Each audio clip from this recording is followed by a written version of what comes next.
अस्सलाम वालेकुम नाजरीन, आपका मेज़बान यासिर शामी आपकी खिदमत में हाजिर है और आप देख रहे हैं डेली पाकिस्तान फेसबुक लाइव। पूरी दुनिया से जिन लोगों ने डेली पाकिस्तान के पेज पे हमें ज्वाइन किया है उन्हें खुशामदीद कहेंगे। इस वक्त मौजूद हूँ मैं तहरीक लब्बाइक या रसूलुल्लाह की सियासी विंग तहरीक लब्बाइक पाकिस्तान के सरबरा और तहरीक लब्बाइक या रसूलुल्लाह के भी सरबरा अल्लामा खादिम हुसैन रिजवी साहब के साथ, जो कि कल लाहौर से इस्लामाबाद तक लॉन्ग मार्च करने जा रहे हैं और इनके क्या मुतालिबात होंगे, क्या हिकमत अमली होगी, वो इन्हीं से बराह रास्त हम पूछेंगे। जबकि इनके सबसे पहले मुतालबे में एक मुतालबा ये है कि हॉलैंड की एम्बेसी को बंद किया जाए। नबी करीम सल्लल्लाहु अलैहि वसल्लम के खाके बनाए जा रहे हैं जबकि उनका साया ही नहीं था।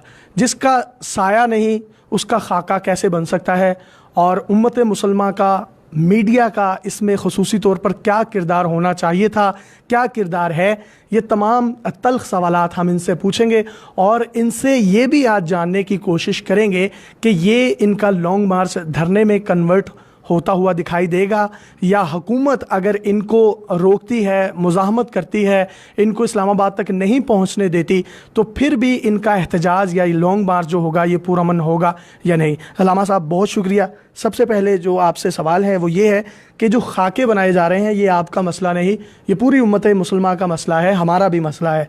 तो इसको आप किस तनाजुर में देखते हैं? पहली हुकूमतों को इसके ख़िलाफ़ कोई करारदाद या OIC में इसके ख़िलाफ़ कोई आवाज़ नहीं उठानी चाहिए थी? जी, बिस्मिल्लाहिर्रहमानिर्रहीम। आपकी तशरीफ़ आवरी का नहायत ही दिल की अथाह गहराइयों से शुक्रिया कि आप इस असास मसले में हमारे पास तशरीफ़ लाए। ये मसला उम्मत की बका का है। इमाम मालिक अलैहिर्रहमा से हारून रशीद ने जब पूछा था तो फरमाया मा बकाउल उम्मत बाद शत्म नबिया, कि अगर हुजूर के ख़िलाफ़ बात हो, हुजूर की उम्मत बदला न ले तो फिर सारी मर जाए। ज़िंदा रहने का उसे हक़ नहीं है। तो उम्मत अगर ज़िंदा रहना चाहती है तो फिर पूरी उम्मत को खड़े होकर हॉलैंड के गुस्ताखों को रोकना होगा, और उसमें एक आम मुसलमान से लेकर हाकिम वक्त तक सब की ज़िम्मेदारी जो है वो बराबर है और सबको काम करना चाहिए इसमें।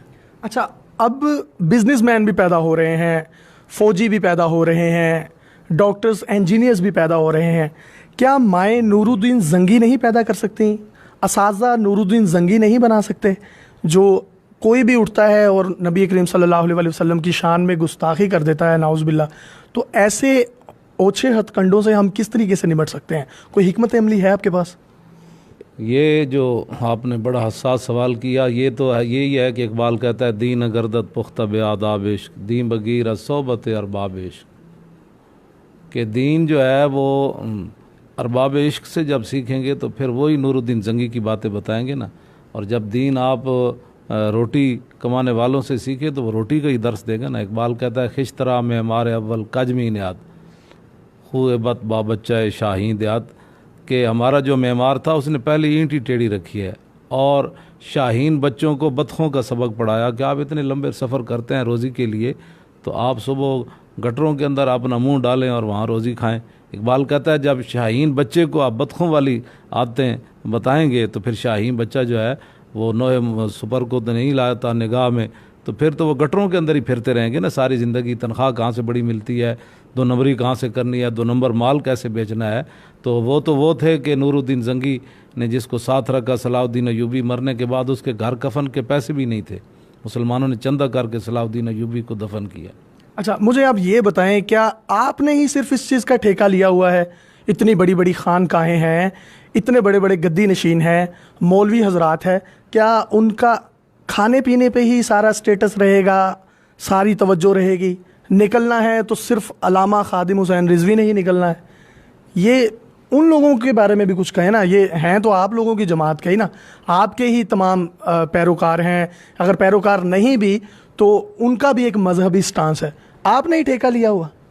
मैंने नहीं लिया, लेकिन जिस तरह आप फरमा रहे थे ना कि भाई ये वो नूरुद्दीन जंगी कहाँ गया, तो इकबाल ने भी यही कहा था कि तूने पूछी है इमामत की हकीकत मुझसे, हक तुझे मेरी तरह साहिब असरार करे, है वही तेरे ज़माने का इमाम बरहक जो तुझे हाजिर व मौजूद से बेजार कर, मौत के आईने में दिखा कर तुझे रुख दोस्त, ज़िंदगी तेरे लिए और भी दुश्वार करे, दे के एहसास ज़ियां तेरा लहू गरमा दे, फ़क्र की सान चढ़ा के तुझे तलवार करे। जो आपने सवाल किया उसका जवाब ये है कि फितना मिल्लत बैदा है इमामत उसकी, जो मुसलमान को सलातीन का बरिस्तार करे। अच्छा, मुझे लामा साहब बताइएगा, सुबह कितने बजे आप लाहौर से इस्लामाबाद के लिए निकलेंगे और हिकमत अमली क्या है, और पहला पड़ाव कहाँ होगा और आखिरी पड़ाव जब इस्लामाबाद में जाएगा, तो आप उम्मीद ज़ाहिर करते हैं कि आपके इस्लामाबाद पहुँचने से पहले पहले हुकूमत कोई एक्शन लेगी और एम्बेसी को बंद कर देगी? सुबह इंशाअल्लाह 2 बजे हज़रत दाता साहब अलैहि रहमा के मज़ार पुर अनवार से रवाना होंगे। 2 बजे का टाइम दिया है, हो सकता है कोई आधा घंटा लेट हो जाए, लेकिन 2 बजे का हमारा टाइम है। और रात पड़ाव जो है वो गुजरात में होगा, मराड़ी शरीफ में, पीर मोहम्मद अफजल कादरी साहब के वहाँ जो है वो मरकज़ में। तो इंशाअल्लाह राब्ते हर तरफ से लोग कर रहे हैं, तो ये हो सकता है कि अल्लाह ताला इनको हिदायत दे और ये हमारे निकलने से पहले जो है वो सफ़ीर उसका निकाल दें और अपना वापस बुला लें। और इनके ईमान का तकाज़ा यही है, पूरी उम्मत के ईमान का तकाज़ा यही है। पाकिस्तान की जो बुनियाद है, पाकिस्तान का मतलब क्या, ला इलाहा इल्लल्लाह मुहम्मदुर रसूलुल्लाह, लाखों लोगों ने जो मुसलमानों ने कुर्बानियाँ दी, उसका तकाज़ा यही है कि हमारे निकलने से पहले ये सफ़ीर निकाल दें। अच्छा, अगर वो सफ़ीर नहीं निकालते तो आप किसी जो है इंतहा पसंदी की तरफ जाएंगे इनके ख़िलाफ़, इन लोगों के ख़िलाफ़? इंतहा पसंदी ये नहीं है। आप ये सवाल करें कि क्या आप रसूलुल्लाह के लिए जान दे सकते हैं, तो इंशाअल्लाह हम, इंतहा पसंदी का लफ्ज़ बिल्कुल ही इस मसले में नहीं है। तो कुल्लु गुलुव्विन फ़ी हक़्क़ी तक़सीरुन, हमारे बुज़ुर्गों ने कानून लिखा है कि हुज़ूर की मोहब्बत में जितना भी कोई गुलुव करता चला जाए ना, आखिर वो कहेगा कि हक़ तो यह है कि हक़ अदा न हुआ। तो हम हुज़ूर के लिए जान देने के लिए तैयार हैं। और बहुत सारे लोग जो मुझे आकर मिल रहे हैं, तैयार ये करके आए हैं, उन्होंने अपने शापरों के अंदर कफन भी डाले हुए हैं। तो अगर हुकूमत ने रोकने की कोशिश की तो उसके लिए क्या हिकमत अमली होगी? कुछ भी नहीं, हम रुकने वाले तो हैं ही नहीं। ये हुज़ूर की इज़्ज़त के लिए रुकना तो फिर अपने आप को तो फिर ये झूठा साबित करना है कि हम तो आंसू गैस को देख कर रुक गए, ये गोली आ रही थी तो हम सिरे। इंशाअल्लाह अगर, मैं तो चाहता हूँ, ज़िंदगी बहुत बसर हो गई कि कोई गोली आए हुज़ूर के नाम पर मुझे, मेरे लिए, तो मैं उसको देख कर मुस्कराऊँगा कि इसी की तो तमन्ना थी, आज वो आ गई है। अच्छा, राजा ज़फ़रुल हक कमेटी के बाद शफ़क़त महमूद साहब जो है वो मौरूद इल्ज़ाम ठहरे और उनको वज़ीर तालीम बना दिया गया, तो इससे मुतल्लिक़ क्या कहेंगे आप? ये तो इमरान साहब जो कहते हैं मैं बड़ा आशिक़ रसूल हूँ और उनकी सारी जमात कह रही है, तो उनसे ये सवाल होना चाहिए कि जब एक बंदे के बारे में ये बात आ गई है तो आपने इसको किस हैसियत से। वो ये कहते हैं कि हमें बहुत सारे मशाइख और उलमा ने इनको जो है वो साफ़ करार दे दिया है। तो वो मशाइख और उलमा क्यों नहीं निकलते ख़त्म नबूवत के मसले पर? तो इसीलिए नहीं निकलते कि वो उनके अपने अपने मफादात हैं।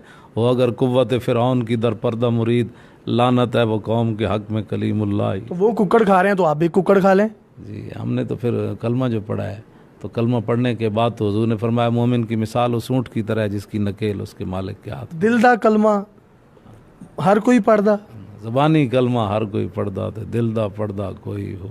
तो जी, इन्होंने दिल का कलमा पढ़ा है, जबकि मैं इस बात पे डेली पाकिस्तान का पूरा इदारा अल्लामा खादिम हुसैन रिजवी के साथ है कि ये ख़त्म नबूवत का मसला, खाकों का मसला, कोई भी जो मसला है ये हमारी जानों से बढ़कर है और हमारी जानें भी इन पर कुर्बान हैं।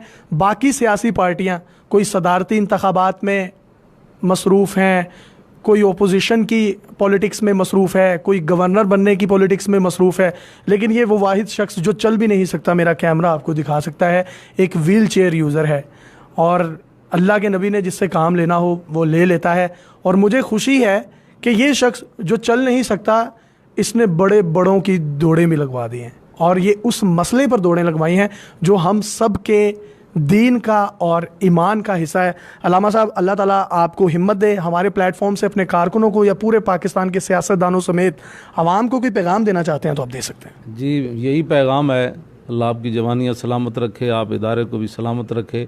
यही पैगाम है कि इस मसले में मुदाहनत जो है ये हरगिज़ अल्लाह रसूल को बर्दाश्त नहीं है। मैदान ओहद में हज़रत साद बिन रबी को 70 ज़ख़म लगे थे और आखिरी जो है वो सांस ले रहे थे, तो कहा साहबा को मेरा पैगाम दे देना सलाम के बाद कि ला उज़्र लकुम इंदल्लाह युख़लस इला रसूलिल्लाह व मिनकुम ऐनुन ततरिफ़ु, कि अल्लाह के यहाँ एक बंदा भी उज़्र नहीं कर सकेगा कि या अल्लाह मैं एक था तो मैं तेरे नबी की इज़्ज़त पर कैसे पहरा देता। तो फरमाया उस बंदे का अल्लाह एक का भी उज़्र कबूल नहीं करेगा कि भाई तू एक था तो तुझे कुर्बान हो जाना चाहिए, तो तू क्यों नहीं मरा हुज़ूर की इज़्ज़त। बहुत शुक्रिया। अल्लामा खादिम हुसैन रिजवी साहब हमारे दरमियान मौजूद थे और इंशाल्लाह खाक हो जाएंगे खाके बनाने वाले अपने मेज़बान यासिर शामी को इजाज़त दीजिए और देखते रहिए डेली पाकिस्तान फेसबुक लाइव। अल्लाह हाफिज़।